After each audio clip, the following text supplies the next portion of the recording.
philosophy. Let's get real. Let's get relevant. Let's confront the dark side. I'm talking disease. I'm talking death. What kills most over 50 old farts like myself?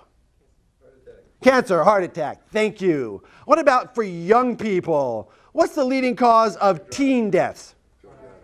Driving. Murder. Pretty good. Suicide. Thank you. Okay, you guys got the top 3. Number 1 is accidents. Number 2, homicides. Number 3, suicides. So it's not illnesses that cause young people to die, but largely things that are preventable. Most accidental deaths are from motor vehicle accidents. Use your seatbelts. Don't drive drugged. Stay alert. Practice courtesy on the road. Drive defensively. The next most frequent accident besides motor vehicle accidents is drowning, which is very relevant in this community. All the rules for safe operation of a car apply to watercraft as well. Don't underestimate the power of moving water. Never jump into the water without first checking for submerged objects. Remember, we are humans, not fish. We cannot breathe water. Accidental drug deaths is also here. We're going to come back and talk about that later. Homicides. This is a tough one. You really want to be careful about who you're with and where you are. You want to keep your wits about you. I think you want to trust your intuition, which for most people will alert them to dangerous situations. Suicides. If you ever find yourself so depressed or so hurting that suicide becomes an option, ask for help. Every one of us gets depressed and suffers emotional setbacks. Every one of us. Nobody gets a free pass to happiness. It just doesn't happen. If the suffering becomes overwhelming, there are medicines and people who can help. I love the story of a young man who's suffering from rejection in love, a common experience for us all, jumped from the Golden Gate Bridge and miraculously survived without serious injury. I saw an interview with him a year later on TV. He was a happy guy, glad to be alive. And he couldn't even relate to what was going down a year ago when he jumped. It was like ancient history to him and totally irrelevant. He had moved on. Now, I want to get on to talking about sex and drugs.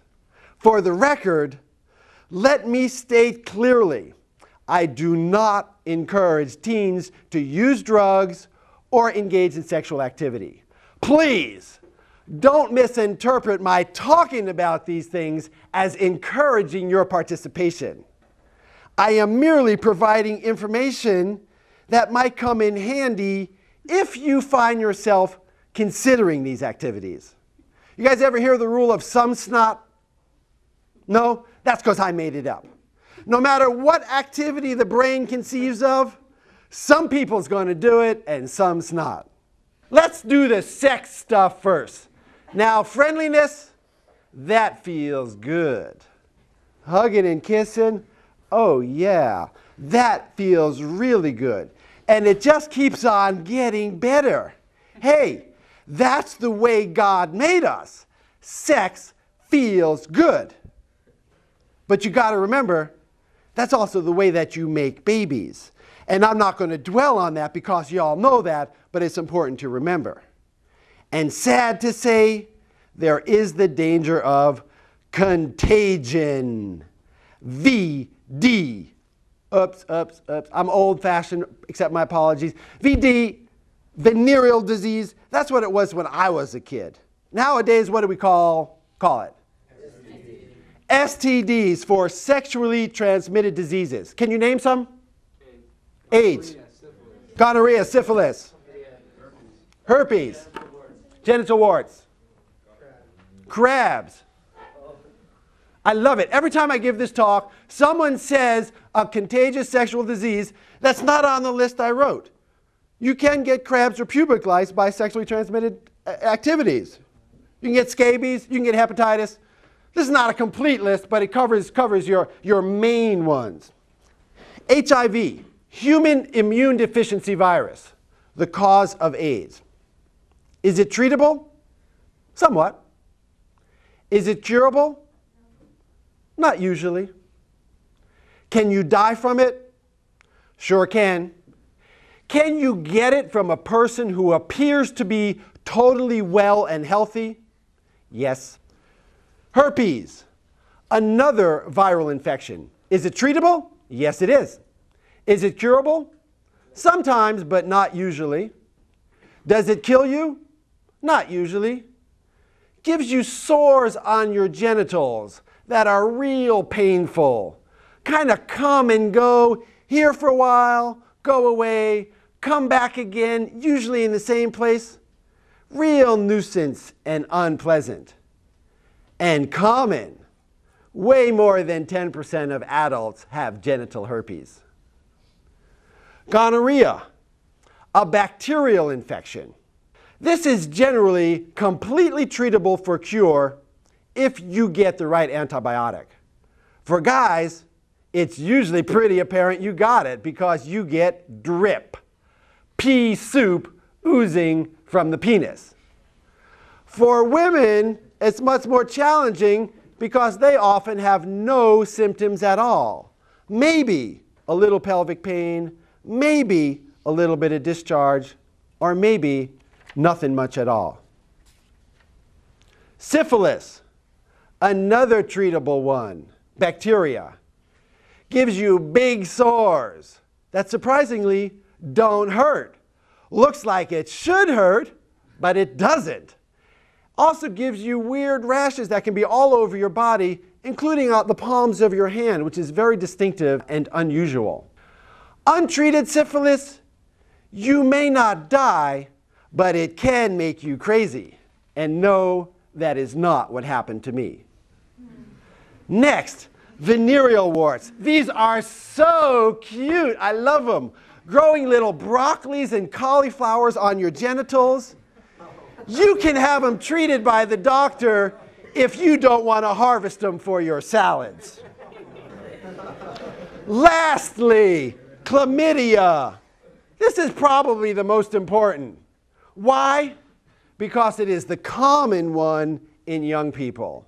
In this community, 25 to 30% of sexually active teens who do not use condoms are carriers of chlamydia. It is completely treatable and curable.